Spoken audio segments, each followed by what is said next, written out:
नाम पते सब फर्जी है।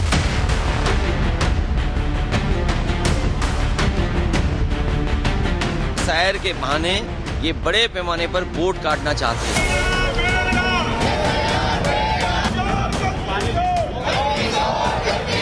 अभी पिक्चर बाकी है।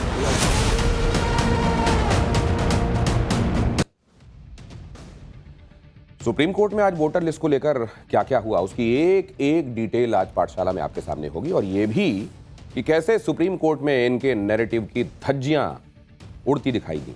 लेकिन पहले आप देखिए कि राहुल गांधी और इंडी गठबंधन कैसे माहौल बना रहे हैं। वोटर लिस्ट को लेकर ये लोग रोज नई नई स्टंटबाजियां कर रहे हैं। आज संसद परिसर में इंडी गठबंधन ने वोटर वेरिफिकेशन के मुद्दे पर प्रदर्शन किया। प्रदर्शन की कमान प्रियंका वाड्रा ने संभाली। वो एक टी शर्ट पहनकर आई, देखिए, जिस पर मिंता देवी लिखा हुआ था। देख रहे हैं ना आप, एरो में देखिए ध्यान से। इसमें मिंता देवी की तस्वीर लगी थी, साथ ही टी शर्ट के पिछले हिस्से पर 124 नॉट आउट लिखा था। मिंता देवी बिहार के सिवान की वोटर हैं, जिनकी उम्र वोटर लिस्ट में 124 साल बताई गई है। विपक्ष ने मिंता देवी की बात करके यह दावा कर दिया कि उन्होंने तो चुनाव आयोग और बीजेपी की मिली भगत को एक्सपोज कर दिया है, पकड़ लिया है, और वोटर लिस्ट में तो बस यही धांधली चल रही है, खेल चल रहा है। सुनिए, राहुल गांधी और संसद में इंडी गठबंधन के प्रदर्शन की अगुवाई कर रही प्रियंका वाड्रा ने मिंता देवी के मामले पर क्या कहा। मिंता देवी सुना है मैंने। ऐसे तो बहुत अनलिमिटेड केसेस हैं। अभी पिक्चर बाकी है। हम कॉन्स्टिट्यूशन की रक्षा कर रहे हैं। One man one vote constitution का फाउंडेशन है, और इलेक्शन कमीशन की ड्यूटी है कि वो one man one vote enforce करें, और उन्होंने नहीं किया है। उन्होंने अपनी ड्यूटी नहीं की है। तो हम सिर्फ कॉन्स्टिट्यूशन को प्रोटेक्ट कर रहे हैं, उसकी रक्षा कर रहे हैं, संविधान की रक्षा कर रहे हैं, और हम करते रहेंगे, हम रुकेंगे नहीं। ये प्रतीक है, और मतलब इसी चीज का कि क्या जो राहुल जी ने सब प्रेस कॉन्फ्रेंस में बताया कि सब फर्जी वोट लगा रखे हैं, सब नाम पते रिश्तेदारों के नाम सब फर्जी है। सब कुछ फर्जी। अब जिस 124 साल की वोटर को लेकर राहुल और प्रियंका और इंडी गठबंधन ये माहौल बना रहे थे, उस वोटर मिंता देवी का सच क्या है, ये आपको आगे बताऊंगा। लेकिन आज उससे पहले आप देखिए कि कैसे इस तरह के केसेस दिखाकर माहौल बनाया जा रहा है कि पूरे कुएं में ही भांग घुली हुई। अगर कोई वोट चोरी हुई है तो ये लोग सबूत लेकर कोर्ट क्यों नहीं जा रहे हैं। सड़कों पर डायलॉग मारा जा रहा है। जैसे राहुल गांधी ने आज कह दिया कि पिक्चर तो अभी बाकी है। राहुल गांधी क्या प्लानिंग कर रहे हैं, उसकी डिटेल भी सामने आ गई। राहुल गांधी 17 अगस्त से बिहार में मतदाता अधिकार यात्रा निकालेंगे। यह यात्रा 15 दिनों में बिहार के 25 जिलों से गुजरेगी। यात्रा पटना के गांधी मैदान में एक बड़ी रैली के साथ खत्म की जाएगी। राहुल गांधी की इस यात्रा को देखकर तो यही लग रहा है कि उन्होंने बिहार चुनाव में माहौल बनाने के लिए वोट चोरी वाला ये कथित बॉम्ब फोड़ा है, और इसलिए जानबूझकर बिहार में उनकी यात्रा को मतदाता अधिकार यात्रा नाम दिया गया है। साफ है कि कांग्रेस इसी मुद्दे को लेकर बिहार चुनाव में उतरेगी। राहुल गांधी इस मुद्दे को संविधान से जोड़ रहे हैं, यानी जैसे उन्होंने लोकसभा चुनाव में संविधान वाला नैरेटिव बेचकर माहौल बनाया था, वैसे ही वो बिहार के विधानसभा चुनाव में करने वाले हैं। राहुल गांधी पहले बिहार में जातीय जनगणना के मुद्दे को उठाने की प्लानिंग में थे, लेकिन पीएम मोदी ने उनसे यह मुद्दा ही छीन लिया। अब जब मुद्दा छिन गया तो कोई नया मुद्दा चाहिए था। तो सब्सटेंस हो ना हो, लेकिन माहौल बनाकर नैरेटिव को आंच में चढ़ाया जा रहा है, माहौल गरमाया जा रहा है। और ऐसा लग रहा है कि उनकी बिहार वाली यात्रा से पहले पूरा माहौल सेट करने के लिए वोट चोरी का आरोप लगाया जा रहा है, क्योंकि अगर राहुल गांधी वाकई इन आरोपों को लेकर गंभीर हैं तो चुनाव आयोग को हलफनामे के साथ, एफिडेविट के साथ सबूत दे चुके होते, सिग्नेचर करके। लेकिन वो इन आरोपों को लगाने के बाद सियासी यात्रा की प्लानिंग कर रहे हैं। मकसद साफ है। तो इधर राहुल गांधी लगे हुए हैं, उधर सपा अध्यक्ष अखिलेश यादव और उनकी सांसद पत्नी डिंपल यादव ने भी इस मुद्दे को पकड़ लिया है। वो भी लगातार इस पर बयानबाजी कर रहे हैं। आज अखिलेश यादव ने कहा कि बिहार में वोटर वेरिफिकेशन के बहाने बड़े पैमाने पर वोट काटने की साजिश हो रही। तो डिंपल यादव ने मिंता देवी का मुद्दा उठाया। सुनिए अखिलेश यादव और डिंपल यादव ने कहा क्या। भारतीय जनता पार्टी का सबसे बड़ा काम है साजिश करना, षड्यंत्र करना। और जब बुनियादी सवालों के जवाब उनके पास नहीं है तो चुनाव में किस तरीके से षड्यंत्र करें, चुनाव में कैसे हेराफेरी करें। अगर एसआईआर की बात थी तो ये 1 साल पहले भी लाई जा सकती थी, प्रदेश में समय भी मिल सकता था, लेकिन जानबूझ करके जब उन्हें पता है कि बिहार की जनता उनके खिलाफ है तो एसआईआर के बहाने ये बड़े पैमाने पर वोट काटना चाहते हैं। और जो आज एफिडेविट मांग रहे हैं कांग्रेस पार्टी के नेता राहुल गांधी जी से, समाजवादी पार्टी ने लगभग 2 साल पहले 18,000 वोट ऐसे जो डिलीट किए गए थे, जो 2019 में वोट जिन्होंने डाला था, 2022 के जब चुनाव में गए तो वो डिलीट रहे, उसकी हमने एफिडेविट के साथ जानकारी दी और शिकायत की। अभी भी एक भी अधिकारी के खिलाफ कार्रवाई नहीं हुई है। जो फर्स्ट टाइम वोटर की बात सामने आई है मिंता देवी जी, सब लोग पहले 124 साल की बिहार में उनका पंजीकरण हुआ। जो धांधलियां देखने को मिल रही हैं, अगर अब हम आवाज नहीं उठाएंगे तो कब उठाएंगे? अगर हम चाह रहे हैं कि देश चले लोकतंत्र से, जहां लोगों के मत की कोई अहमियत हो, तो बहुत जरूरी है कि अब इस विषय में ये सरकार संज्ञान ले और साथ ही इलेक्शन कमीशन भी संज्ञान ले। राहुल गांधी और अखिलेश यादव की तरह टीएमसी भी बीजेपी और पीएम मोदी को टारगेट कर रहे हैं। इंडी गठबंधन कल से पीएम मोदी के खिलाफ वोट चोर, गद्दी छोड़ जैसे नारे लगा रहा है। इससे पहले भी साल 2019 के चुनाव आपको याद होंगे, राहुल गांधी ने चौकीदार चोर जैसे नारे लगवाकर अपनी ही सियासी लुटिया को डुबाने का काम किया था। लेकिन लगता है कि इंडी गठबंधन को कोई सबक सीखने की आदत है ही नहीं। अब इंडी गठबंधन नई डिमांड करने में लगा है और ये जो नारे गढ़े जा रहे हैं, इनका नतीजा क्या होगा इसका अंदाजा आप लगा सकते हैं। कल से इंडी गठबंधन के नेता कह रहे हैं कि पीएम मोदी इस्तीफा दें, फिर से चुनाव हों। सुनिए टीएमसी सांसद अभिषेक बनर्जी क्या कह रहे हैं। आप लोग का जो हक है, जो डेमोक्रेटिक राइट है, वो छीनना चाहते हैं। ये एक तरफा तो हो नहीं सकता। जो नियम और जो कानून आपके लिए एप्लीकेबल है, वही नियम और वही कानून इस देश में, अगर मैं बंगाल में हूं और आप गुजरात में हैं तो एक ही कानून है। भाई अगर एसआईआर आप करना चाहते हो तो आप एसआईआर करिए, लेकिन पहला कदम लोकसभा डिसॉल्व होना चाहिए। आप लोकसभा डिसॉल्व करिए, पूरा देश में 140 करोड़ के देश में, पूरा देश में, हर एक प्रदेश में आप एसआईआर करिए, कोई दिक्कत नहीं है।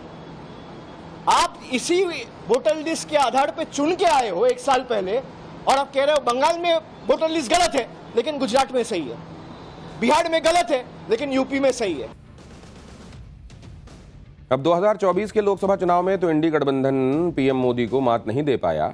चुनाव के बाद भी इंडी गठबंधन ने बहुत माहौल बनाया कि 2 महीने 3 महीने में सरकार गिर जाएगी, लेकिन पीएम मोदी को गठबंधन की सरकार चलाए 1 साल से ऊपर हो गया है और ये लोग मोदी का कुछ उखाड़ नहीं पाए।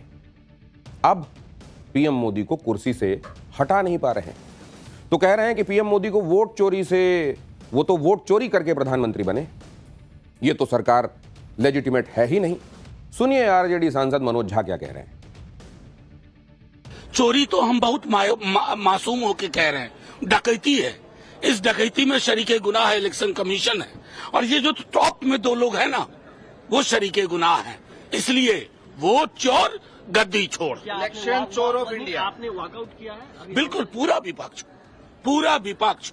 क्या सुनना है भाई? अंधी गुफा में ले जा रहे हो देश को। एक एक आदमी के चेहन में ये बात बैठ गई है कि ये इलेजिटिमेट सरकार है, इसकी लेजिटिमेसी नहीं है। संसद के बाहर ही नहीं बल्कि संसद के अंदर भी इंडी गठबंधन ने वोटर लिस्ट के मुद्दे पर जमकर बवाल काटा। लोकसभा में विपक्ष के सांसदों ने विरोध दर्ज कराने के लिए स्पीकर की चेयर की ओर कागज उछाल दिए, जिस पर संसदीय कार्य मंत्री किरण रिजिजू बुरी तरह भड़क गए। उन्होंने विपक्ष पर संसद की गरिमा गिराने का आरोप लगाया। आप भी किरण रिजिजू को सुनिए उन्होंने क्या कहा।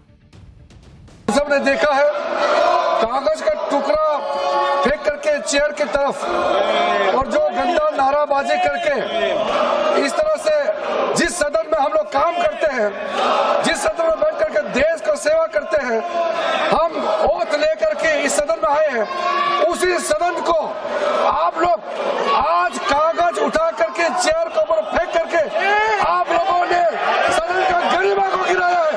मैं इसका खंडन करना चाहता हूँ। यह सदन सबका है, यह देश का सदन है, यह अपोजिशन पार्टी का यह मनमानी से काम नहीं चलेगा। यह देश और यह सदन नियम और कानून से चलेगा। वोटर वेरिफिकेशन के मुद्दे पर इंडी गठबंधन सड़क पर तो बवाल काट ही रहा है, लेकिन जब यह मामला सुप्रीम कोर्ट गया तो वहां पर इंडी गठबंधन के धागे खुल गए।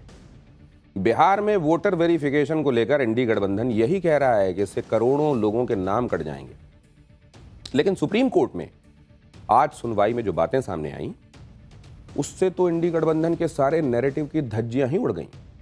जैसे उदाहरण बता रहा हूं आपको, वरिष्ठ वकील अभिषेक मनु सिंघवी ने कहा कि वोटर लिस्ट रिवीजन के लिए बहुत कम समय दिया गया, सिर्फ 2.5 महीने में 5 करोड़ वोटर्स का सवाल है, कैसे रिवीजन हो सकता है।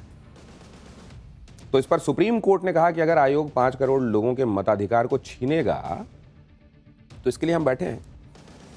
अगर कहीं से यह पाया गया कि यह प्रक्रिया असंवैधानिक है या गैर कानूनी है तो एसआईआर की पूरी प्रक्रिया को सितंबर के आखिरी तक भी रद्द किया जा सकता है। यानी सुप्रीम कोर्ट ने खुद भरोसा दे दिया कि बेवजह किसी का नाम वोटर लिस्ट से नहीं कटेगा, जबकि ये लोग माहौल बना रहे थे कि करोड़ों लोग वोटर लिस्ट से बाहर हो जाएंगे। सुप्रीम कोर्ट ने तो साफ कह दिया कि करोड़ों लोगों के नाम कैसे कट जाएंगे। अगर ऐसा होगा तो फिर सुप्रीम कोर्ट किस लिए है। लेकिन इसी तरह की बातें वरिष्ठ वकील कपिल सिब्बल ने उठाई। सिब्बल ने कहा कि करोड़ों लोगों के नाम मतदाता सूची से बाहर होने की आशंका है। अक्टूबर में चुनाव है, क्या ऐसे समय में आयोग को यह करना चाहिए? कुल 7 करोड़ 90 लाख मतदाता हैं। वो कहते हैं कि 7 करोड़ 24 लाख लोगों ने फॉर्म भरे। इस पर सुप्रीम कोर्ट ने कहा कि 7 करोड़ 90 लाख में से 7 करोड़ 24 लाख लोगों ने अगर फॉर्म भर दिए तो वो करोड़ों लोग कहां हैं जिनके बारे में आप कह रहे हैं कि उनको मतदाता सूची से बाहर कर दिया गया। इसके साथ ही सुप्रीम कोर्ट ने बड़ी बात कही और यह कहा कि उनके मुताबिक ये मामला मोटे तौर पर विश्वास की कमी का है। कुल मिलाकर सुप्रीम कोर्ट ने इंडी गठबंधन के उस नैरेटिव की धज्जियां उड़ा दी जिसमें दावा किया जा रहा था कि करोड़ों लोगों के नाम चुनाव आयोग ने उड़ा दिए होंगे। आज सुप्रीम कोर्ट में सुनवाई के दौरान तब हलचल बढ़ गई जब याचिकाकर्ता योगेंद्र यादव ने कोर्ट में 2 लोगों को पेश किया। योगेंद्र यादव ने इन दोनों लोगों का एपिक, ये असल में आपका जो वोटर कार्ड है ना, उसी को एपिक नंबर उसी में होता है, उसी कार्ड को दिखाते हुए ये कहा कि इन्हें ड्राफ्ट वोटर लिस्ट में तो मृत बताया गया है। इस पर चुनाव आयोग के वकील ने कहा कि ये लोग कोर्ट में ड्रामा कर रहे हैं। कोर्ट ने कहा कि लापरवाही वाली गलतियां हैं तो इन्हें ठीक किया जा सकता है। चुनाव आयोग के वकील ने कहा कि अगर योगेंद्र यादव ड्रामा करने की जगह इसका नाम अपलोड करा देते तो इसकी जरूरत ना पड़ती। चुनाव आयोग ने कहा कि हम वोटर लिस्ट में शुद्धिकरण कर रहे हैं, हमें रोकने की बजाय हमारी मदद करना चाहिए। अरे इतना बड़ा काम है, करोड़ों करोड़ लोगों को रिवाइज करना है, देखना है कि उनका नाम सही है कि नहीं। यार आप सब भी बताइए कि क्या गलत आदमी को वोट डालने का अधिकार मिलना चाहिए? नहीं मिलना चाहिए। आदमी सच्चा हो, जेन्युइन हो, इस देश का नागरिक हो, वोट देने का अधिकार रखता हो, यह सुनिश्चित करने के बाद ही उसको वोट देना चाहिए। अगर यह प्रक्रिया अपनाई जा रही है और यह मैमथ टास्क है, ऐसा नहीं है कि 10-12 लोगों के नाम रिवाइज करने हैं, करोड़ों करोड़ लोगों का नाम उसमें देखना है कि सही है कि नहीं। उसमें कहीं अगर कोई गलती है, कोई टाइपो एरर है या इस तरह की कोई गलती है तो इस देश का नागरिक होने की हैसियत से और जिम्मेदार विपक्ष होने की हैसियत से उसको ठीक कराने की दिशा में सहयोग करना चाहिए। लेकिन क्या यहां वो हो रहा है? इसी तरह वरिष्ठ वकील कपिल सिब्बल ने भी आज सुप्रीम कोर्ट में यह कहा कि बिहार की ड्राफ्ट लिस्ट में भी ऐसे लोग हैं जो मर चुके हैं, जिन्हें जिंदा दिखाया गया, और ऐसे भी लोग हैं जो जिंदा हैं लेकिन उन्हें मृत बता दिया गया। कपिल सिब्बल ने ऐसे 12 लोगों का उदाहरण दिया जो जिंदा हैं लेकिन उन्हें मृत बता दिया गया। इस पर चुनाव आयोग ने कहा कि यह ड्राफ्ट रोल है, हमने नोटिस देकर सबसे कहा है कि उन्हें जो भी आपत्ति है, जो भी दिक्कत है वो बताएं। चुनाव आयोग ने माना कि कुछ गलतियां तो होगी ही, लेकिन उनको दुरुस्त करने के लिए स्कोप है, प्रोविजन है, लोग अपनी शिकायतें दर्ज करा सकते हैं और हम उसको करेक्ट करेंगे। जहां तक जिंदा और मृत लोगों की बात है तो एक एप्लीकेशन देकर ही उसे सही कराया जा सकता है। यानी सुप्रीम कोर्ट में आज की सुनवाई में यही निकल कर आया कि अगर इतनी बड़ी प्रक्रिया हो रही है तो कुछ छोटे मोटे मामले निकल कर भी आते हैं और उन्हें सही करवाया जा सकता है। हर किसी को इसमें अपनी तरफ से सहयोग करना चाहिए, लेकिन पूरी प्रक्रिया पर ही सवाल उठा देना, कह देना कि करोड़ों लोगों के वोट काटे जा रहे हैं, पूरी दाल ही काली है, कुएं में भांग घुली हुई है, ये सब माहौल बनाने के लिए किया जा रहा है। सुप्रीम कोर्ट में आज सुनवाई के दौरान आधार कार्ड पर भी बात हुई, जिसे लेकर इंडी गठबंधन यह आपत्ति जता चुका है कि चुनाव आयोग तो मनमानी कर रहा है, क्योंकि चुनाव आयोग ने आधार कार्ड को दस्तावेज के तौर पर माना ही नहीं। आज सुनवाई के दौरान दस्तावेजों को लेकर जबरदस्त बहस हुई। कपिल सिब्बल कोर्ट को यह बता रहे थे कि जो दस्तावेज चुनाव आयोग ने मांगे वो देना मुश्किल है, कागज नहीं दिखाएंगे। दूसरी तरफ कोर्ट ने इस बात पर हैरानी जताई कि इतना क्या मुश्किल है,